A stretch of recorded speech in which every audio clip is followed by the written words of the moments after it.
Y'all ready to blaze away or what? Welcome back to the channel, everyone. Today I have kind of a unique topic here to talk about today. First off, not even guest characters, but I think when you just talk about DLC overall in fighting games, I feel like it's kind of changed. It changed the way we view the games. Fighting games used to be about passion.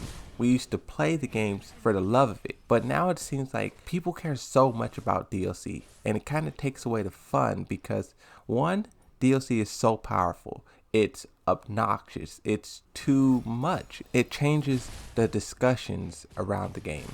And also, I feel like the FGC has become so commercialized. Even when you're talking about tournaments like Evo, I'm really interested to see what Combo Breaker does and how that tournament flows. But I feel like the developers is always trying to like sell us stuff and just like increase profit. I don't know. It's definitely a weird turn that the whole FGC has taken, and I think DLC falls at the forefront of that. So powerful, so obnoxious. Now, when you talk about guest characters, I feel like guest characters is a step up from your normal DLC character. DLC characters get a very bad reputation of being powerful, right? Fakaram, Leroy, Lita, Kunimitsu.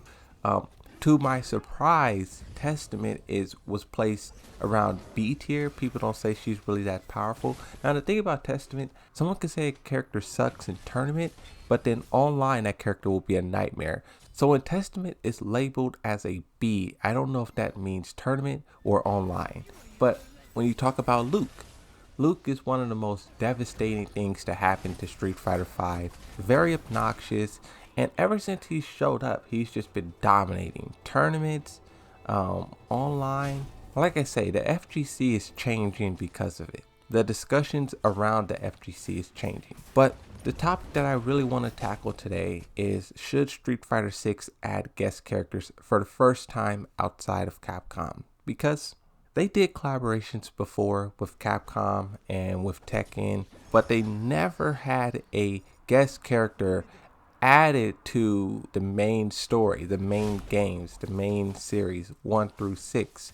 And I think it's interesting. We now have Akuma in Tekken 7. He's canonically a part of the story. He actually exists in the Tekken series. I wonder if the Tekken devs were able to secure some sort of character for Street Fighter 6.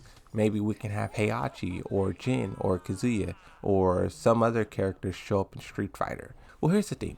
Whether or not that would be cool, I think that goes without saying. I think everyone would love a Tekken character showing up in Street Fighter 6. But would that character be powerful, and would it dominate Street Fighter 6 for its whole entire lifespan? That's the questions we would have to ask. Where I want to start reading, it says there are certainly multiple pros and cons to both sides of the argument for years now. So we'll try to go over them the best we can in relation to where the series and genre stands in 2022. The first one is the hype train. Obviously, one of the biggest draws of guest characters is the shock and excitement that their announcement generates across the FGC as a whole. They put an extra spotlight on the game itself, well as the series special crossover originates from, benefiting all sides when handled well. And this is really true. Two examples that both examples are from Smash, but the first one is Steve from Minecraft. That Steve DLC caught the whole gaming industry by surprise. That was so amazing, so unique to see, and everyone wondered how will the gameplay, play out. And I think that the Smash Brothers developers did a really good job implementing Steve into the game. Whether people hate on everything, so that's whatever, but I think Steve DLC was definitely a very good example of this. Shocking, catching a lot of people by surprise, and then also being interesting. People are wondering, how is he gonna play? What is the gameplay gonna be like? The second thing that come to mind, this one is a little bit closer to home, and it's about Kazuya.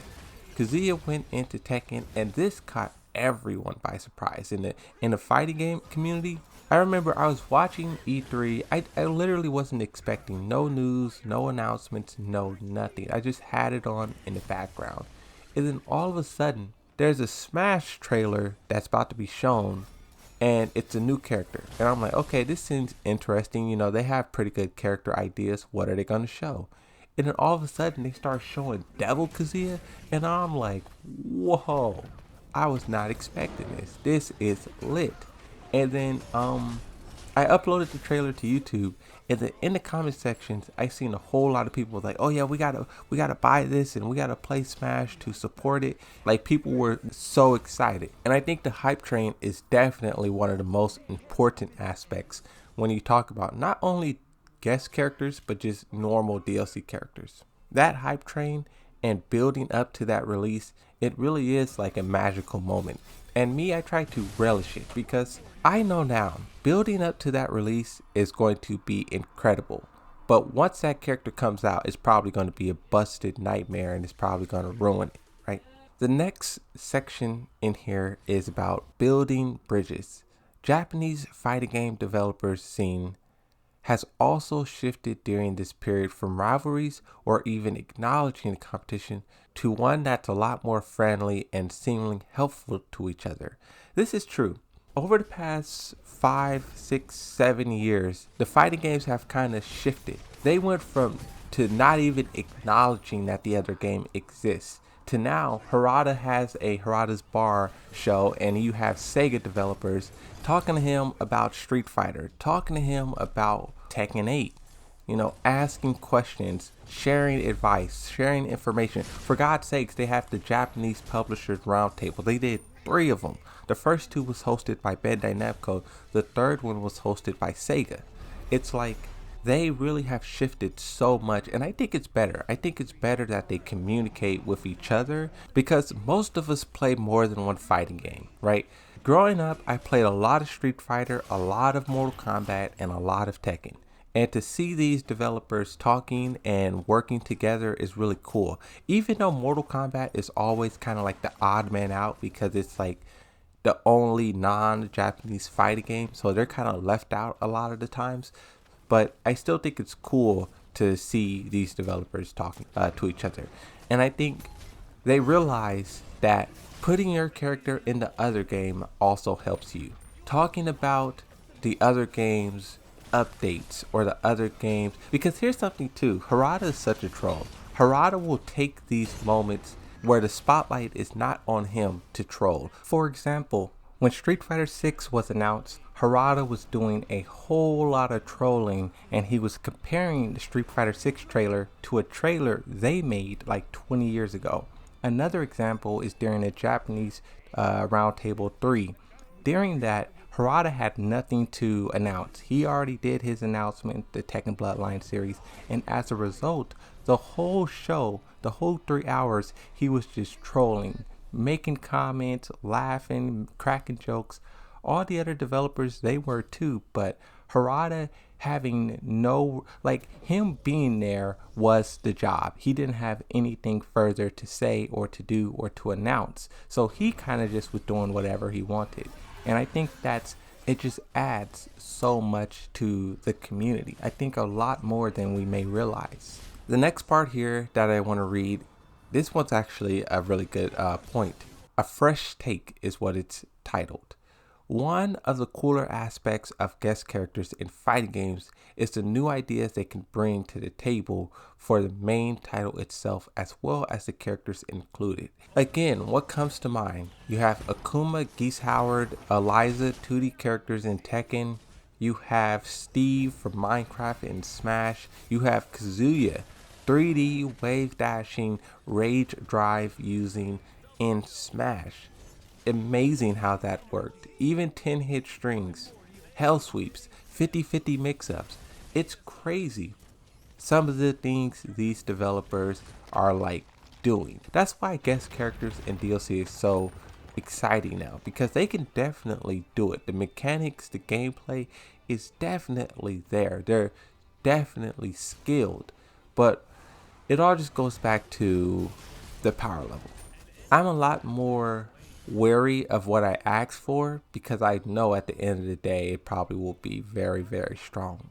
But I think guest characters definitely opens up the opportunity for a fresh take. When Noctis was added to Tekken 7, he was fresh. He was so unique, so different.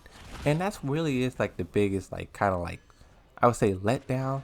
They added Noctis into the game, and then 4 years later they added Kunimitsu, who has some of his abilities. It's like, I get you don't want Noctis moveset to just disappear and be nothing after Tekken 7, but I don't know, I feel like that's even less of a reason now to play Noctis. Losing the spirit.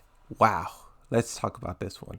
One of the biggest arguments against putting guests into Street Fighter games is the feeling they could fundamentally change what the series is and lose part of its identity.